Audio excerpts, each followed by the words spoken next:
Hello, my dear students. I welcome you all to my channel.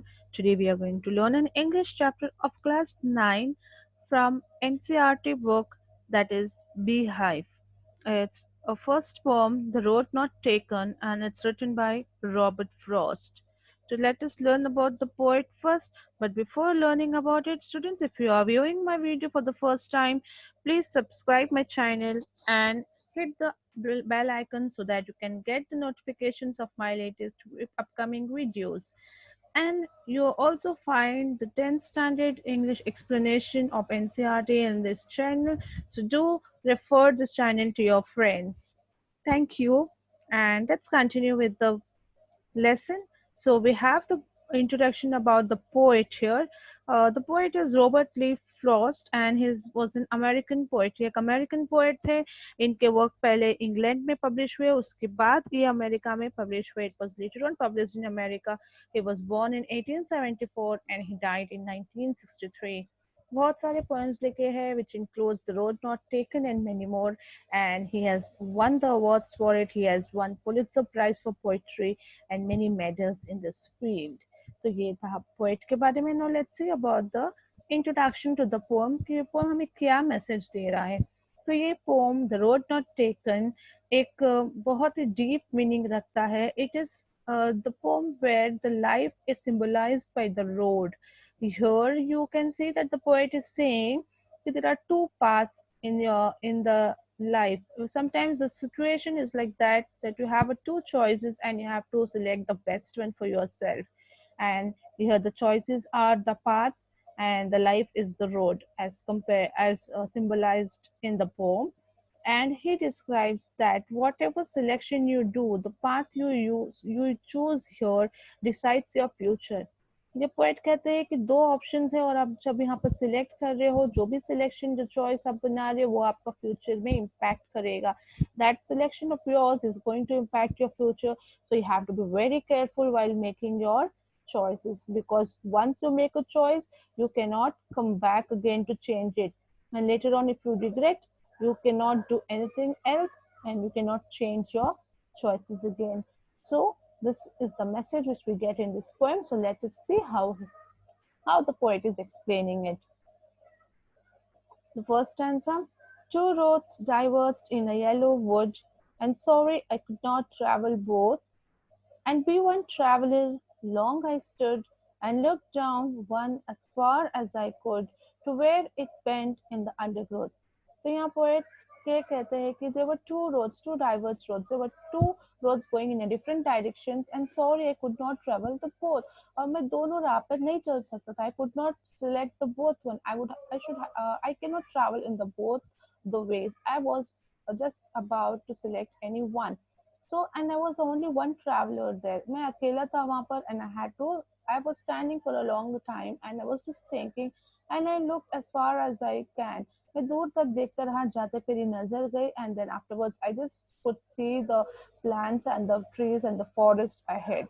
तो इस तरीके से कुछ दूर तक वो देख पा रहे थे, उसके बाद उन्हें कुछ नहीं दिख रहा था, सिर्फ plants and bushes and forest दिखाई दे रहा था उन्हें.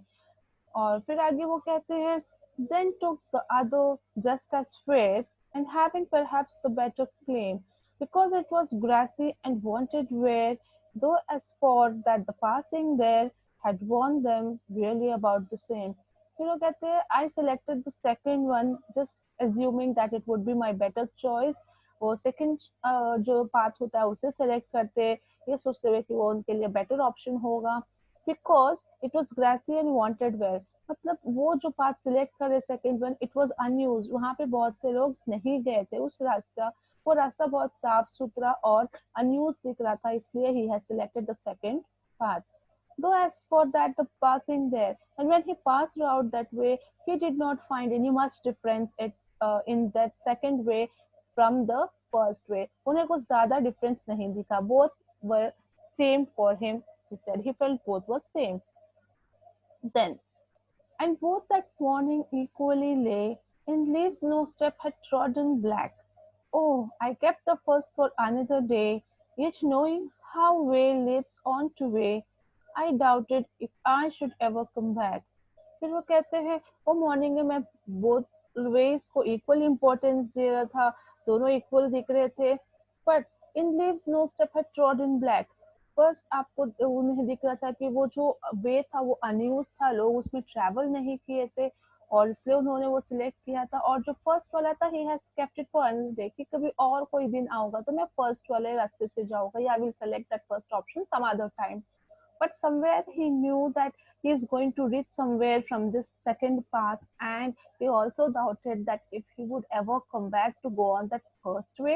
मतलब जो चॉइस उन्होंने पहले छोड़ा था, उन्हें डाउट था कि वो चॉइस वो वापस से नहीं ले सकते, मतलब अपना चॉइस चेंज नहीं कर सकते, because whatever he has selected and he has moved on, now he has, it is passed away, now he has just reached somewhere else in the future, so he cannot come back to that starting point. So he doubted that he would ever come back to the choice or the way which he had left before. Then, I shall be telling this with a sigh, somewhere ages and ages hence, two roads diverged in a urge, and I took the one less travelled by, and that has made all the difference. Then he also says that I shall be sighing, I would be taking deep breaths somewhere in the future, ages and ages hence, somewhere in the future I would be taking a great sigh, a deep breath, that two roads diverged in the wood.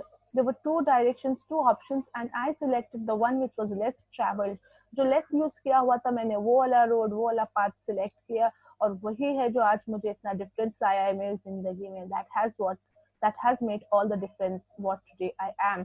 तो इस तरीके से वो कहते हैं, whatever selection, whatever choice you are making in your life, it has a great impact in your future.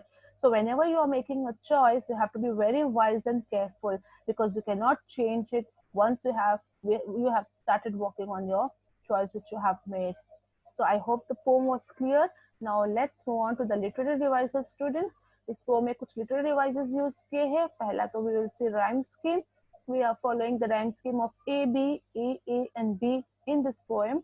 You see that A, and that is first line, and the third and fourth line have the same rhyming words at the end, so it is given as A, and the second and the fifth line of the stanza are having same rhyming words, so it is mentioned as B, thus making the rhyme scheme of A B A A B.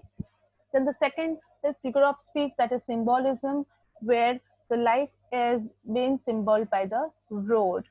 So the roads here is representing the life in throughout the poem, so it's symbolism. Then we have anaphora. Anaphora is nothing but repeating the words of the starting of the line. You can see in the second, third, and fourth line that the word and is the word which is starting in all the three consecutive lines. So it is anaphora, figure of speech. Next, we have alliteration.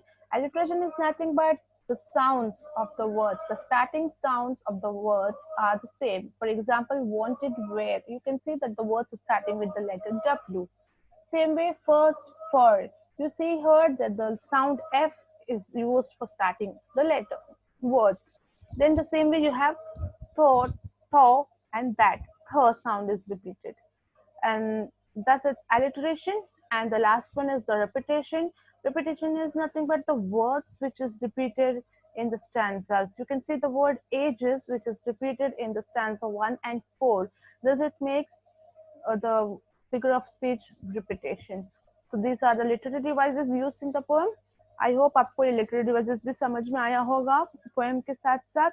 And thank you for watching my video. And if you liked it, please press the like button and do share and subscribe.